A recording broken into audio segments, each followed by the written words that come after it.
بسم اللہ الرحمن الرحیم۔ السلام علیکم ورحمۃ اللہ وبرکاتہ۔ بسم اللہ الرحمن الرحیم۔ عزیز طلباء کرام، ایم اے اسلامیات کے مضمون فقہ و اصول الفقہ کا آج ہمارا سبق نمبر 82 ہے، جس کا عنوان ہے بدایت المجتہد کی کتاب الطلاق کا باب دوم۔ آج انشاءاللہ باب دوم ہم شروع کرنے لگے ہیں الباب الثانی فی معرفت الطلاق سے۔ تو نیا سبق شروع کرنے سے پہلے ہم پچھلے سبق یعنی سبق نمبر 81 کا خلاصہ دیکھتے ہیں۔ پچھلے سبق میں ہم نے سب سے پہلے عبارت کا ترجمہ اور مختصر تشریح پڑھی، اور ساتھ میں ہم نے چند چیزوں کی وضاحت کی تھی۔ ان میں اہل ظاہر کا مسلک بیان کیا تھا کہ اہل ظاہر کا مسلک یہ ہے کہ غلام جو ہے وہ آزاد کی طرح ہے، مکلف ہونے میں، شریعت کے احکامات کا مکلف ہونے میں آزاد کی طرح ہے غلام بھی۔ تو ایسے ہی جو یہ طلاق کا معاملہ ہے یہ بھی آزاد ہی کی طرح اس کے ساتھ کیا جائے گا۔ تو یہ ان کا مسلک تھا، اور اس پر ہم نے ایک دلیل بھی پڑھی تھی۔ اور ایسے ہی پھر آخر میں ہم نے 3 طلاقوں پر بائن ہونے کی جو حکمت تھی وہ بیان کی تھی کہ شریعت نے 3 طلاقوں پر بائن ہونا کیوں قرار دیا ہے۔ اس کی حکمت ہم نے یہ پڑھی تھی کہ اس میں مرد اور عورت دونوں کی رعایت کی گئی ہے، اور ایسا نہیں کیا گیا کہ جی ایک کے اوپر ظلم کیا جائے اور دوسرے کو سہولت دے دی جائے، نہیں، بلکہ دونوں کی رعایت رکھتے ہوئے درمیانہ راستہ شریعت نے اختیار کیا۔ اگر ایک طلاق کا اختیار دیا جاتا اور ایک طلاق کے بعد بائن ہو جاتے تو پھر مرد کے لیے مسئلہ تھا، اور اگر لامحدود مدت کے لیے رجوع کا حق دے دیا جاتا تو پھر عورت کے لیے مسئلہ تھا۔ تو شریعت نے دونوں کی رعایت کرتے ہوئے 3 طلاقوں کا حکم فرمایا ہے۔ تو یہ 3 طلاقوں پر بائن ہونے کی حکمت تھی۔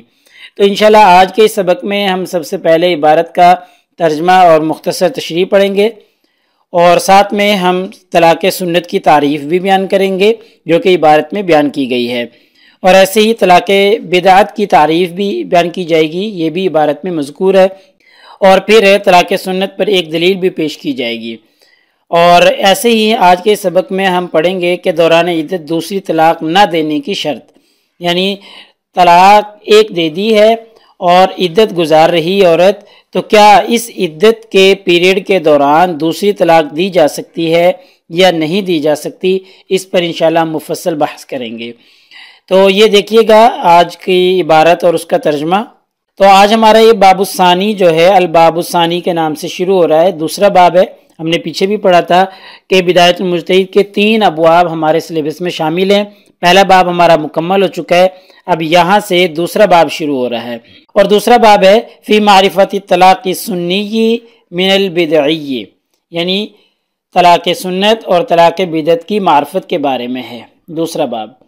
تو اجمع العلماء علی ان المطلق للسنت فی المدخول بها، کہ علماء کا اس بات پر اجماع ہے کہ ان المطلق للسنتی، طلاق سنت دینے والا، فی المدخول بها، طلاق سنت اس عورت کو ہوگی جو مدخول بها ہو، جس سے ہم بستری کی گئی ہو، جس کے ساتھ دخول کیا گیا ہو، طلاق سنت اس کو ہوگی۔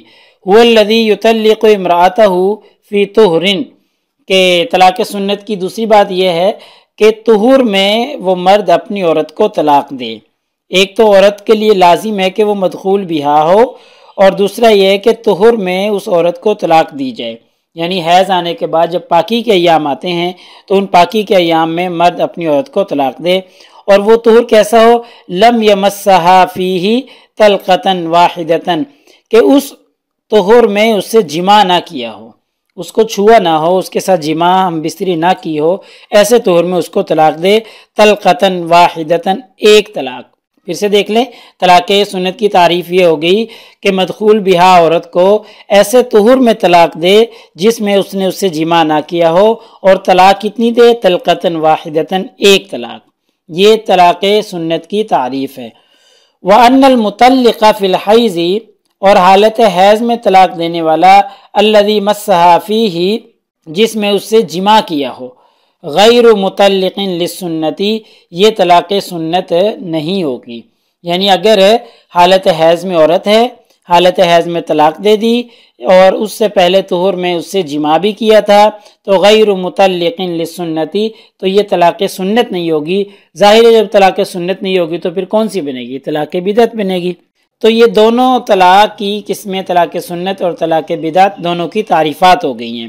پھر سے دیکھ لیں خلاصہ کہ مدخول بہا عورت کو اس کے طہور میں جس میں اس سے جماع نہ کیا ہو طلاق دینا اور ایک طلاق دینا، یہ طلاق سنت، اور حالت حیض میں طلاق دے دینا اور جس میں اس سے جماع کیا ہو تو یہ طلاق سنت نہیں بلکہ طلاق بدعت ہوگی۔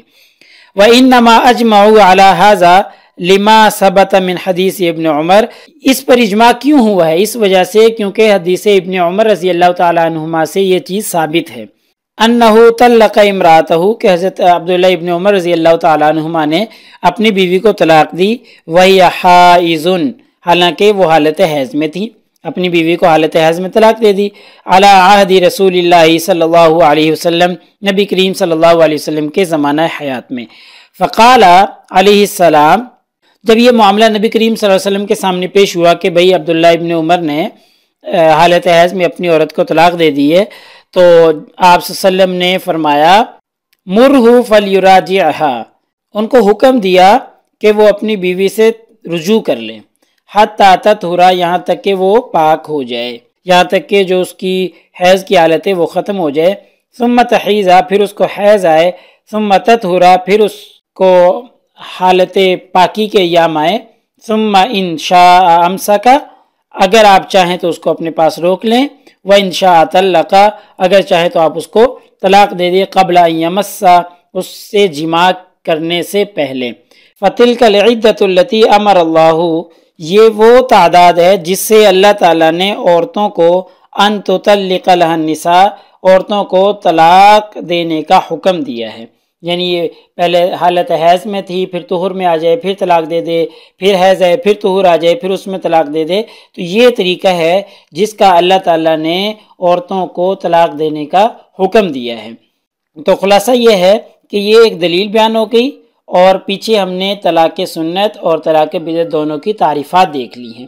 تو یہ حدیث مبارکہ ہے، اس وجہ سے ان دونوں قسموں پر اجماع ہوا ہے کہ حالت حیض میں طلاق نہیں دی جا سکتی۔ حالت حیض میں اگر طلاق دی جائے گی وہ ہو تو جائے گی لیکن وہ طلاق بدعت ہوگی، گنہگار ہوگا طلاق دینے والا۔ واختلفوا من هذا الباب فی ثلاثۃ مواضع، اس باب میں 3 مقامات میں اختلاف ہے۔ تو طلاق دینے کا جو سنت طریقہ ہے وہ یہ ہے کہ حالت طہور میں پہلی طلاق دے دی جائے، اور پھر حیض آئے، حیض کے بعد پھر حالت طہور آئے، اس میں پھر دوسری طلاق دے دی جائے، پھر حیض کے بعد پھر طہور آئے تو اس میں حالت طہور میں تیسری طلاق دے دی جائے اور وہ جدا ہو جائے۔ تو یہ طریقہ ہے سنت طریقہ۔ تو اب یہ 3 مواضع پر اختلاف ہوا ہے، یعنی صورت میں 3 جگہوں میں اختلاف ہوا ہے۔ تو دیکھیں دوسری عبارت ہے ہماری الموضع الاول، ہم نے پڑھا تھا 3 جگہوں میں اختلاف ہے، تو پہلی جگہ یہاں سے بیان کی جا رہی ہے حل من شرطہ اللہ یتبعها طلاقا فی العدۃ، کہ طلاق سنت کی یہ شرط ہے کہ عدت کے دوران پھر کوئی اور طلاق نہ دے۔ حل من شرطہ، کیا اس کی شرط ہے کہ اللہ یتبعها طلاقا، کہ کوئی اور طلاق نہ دے فی العدۃ، عدت میں، کیا یہ شرط ہے؟ یعنی عدت میں ایک طلاق دے دی گئی اور چھوڑ دیا گیا، عدت پوری ہو گئی تو وہ بائنہ ہو گئی، تو کیا اس عدت کے دوران کوئی دوسری طلاق بھی دے سکتا ہے یا نہیں دے سکتا؟ تو یہ پہلی جگہ ہے۔ وثانی، دوسری جگہ حل المطلق ثلاثاً، دوسری جگہ یہ ہے کہ کیا 3 کے لفظ کے ساتھ طلاق دی جا سکتی ہے؟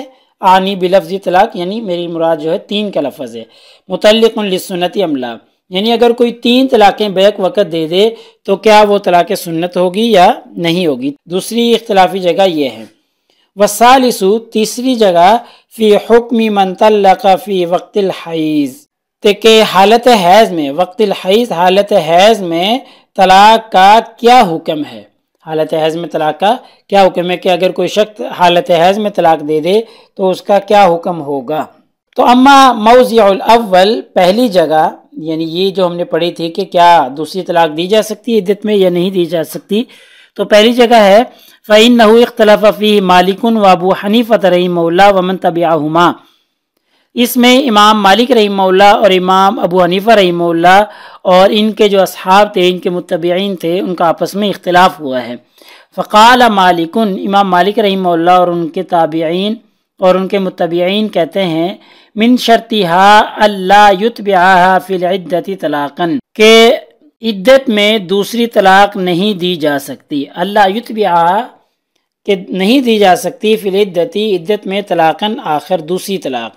یہ امام مالک رحمہ اللہ کا مسلک ہے کہ جب ایک طلاق دے دی بس اس کو چھوڑ دو اور اس کی عدت پوری ہو جائے تو وہ بائنہ ہو جائے گی۔ یہ امام مالک رحمہ اللہ کا ہے کہ دوسری طلاق پھر نہ دی جائے۔ وقال ابو حنیفہ رحمہ اللہ، امام ابو حنیفہ رحمہ اللہ اور ان کے متبعین کہتے ہیں، ان طلقها عند كل طہر واحدۃ کان مطلقا للسنتی، کہ اگر اس نے طلاق دی ہے ہر طہور میں ایک ایک تو وہ طلاق سنت دینے والا ہی ہوگا۔ یعنی حالت حیض میں ہے عورت، پہلا طہور آیا اس میں ایک طلاق دے دی، ٹھیک ہے، پھر حیض آیا، حیض آنے کے بعد حالت طہور آیا تو اس طہور میں پھر دوسری طلاق دے دی، پھر تیسرا طہور آیا تو اس میں تیسری طلاق دے دی اور عدت پوری ہونے کے بعد عورت بائنہ ہو گئی، تو یہ بھی طلاق سنت ہے امام ابو حنیفہ رحمہ اللہ کے نزدیک۔ لہٰذا ہمارے آج کے سبق کا خلاصہ یہ بنا کہ آج کے سبق میں ہم نے سب سے پہلے عبارت کا ترجمہ اور عبارت کی مختصر تشریح پڑھی، اور ایسے ہی پھر ہم نے طلاق سنت کی تعریف بیان کی ہے، اور طلاق سنت کی تعریف کے بعد ہم نے طلاق بدعت کی تعریف بیان کی۔ دونوں کی تعریفات کو ہم نے واضح کر دیا، اور پھر دونوں کی تعریفات پر ایک دلیل جو کہ حضرت عبداللہ ابن عمر رضی اللہ تعالیٰ عنہما والی مشہور روایت ہے وہ پیش کی ہے، اور پھر آخر میں ہم نے دوران عدت دوسری طلاق نہ دینے کی شرط، اس پہ جو اختلاف تھا فقہا کا، وہ بیان کیا ہے کہ امام ابو حنیفہ رحمہ اللہ کے نزدیک دوران عدت دوسری اور تیسری طلاقیں دی جا سکتی ہیں، لیکن شرط یہ ہے کہ وہ حالت طہور میں ایک ایک کر کے دی جائیں۔ لیکن امام مالک رحمہ اللہ کے نزدیک دوسری طلاق نہیں دی جا سکتی۔ اگر کوئی شخص دوران عدت دوسری طلاق دے گا تو وہ طلاق سنت دینے والا نہیں ہوگا، بلکہ وہ طلاق بدعت ہو جائے گی۔ اور اگر ہم پیپر میں پوچھے جانے والے سوالات سے متعلق گفتگو کریں تو اس عبارت سے متعلقہ جو سوال ہیں، پہلا سوال تو یہی ہے کہ مذکورہ عبارت کا ترجمہ اور تشریح کریں، یہ پوچھا جاتا ہے، اور پھر اس عبارت سے جو سوال پوچھا جاتا ہے وہ طلاق سنت اور طلاق بدعت کی تعریفات پوچھی جاتی ہیں، اور ان کی شرائط بھی پوچھی جاتی ہیں، اور ان کی شرائط جو کہ آگے بھی ہمارے اسباق میں چلتی رہیں گی۔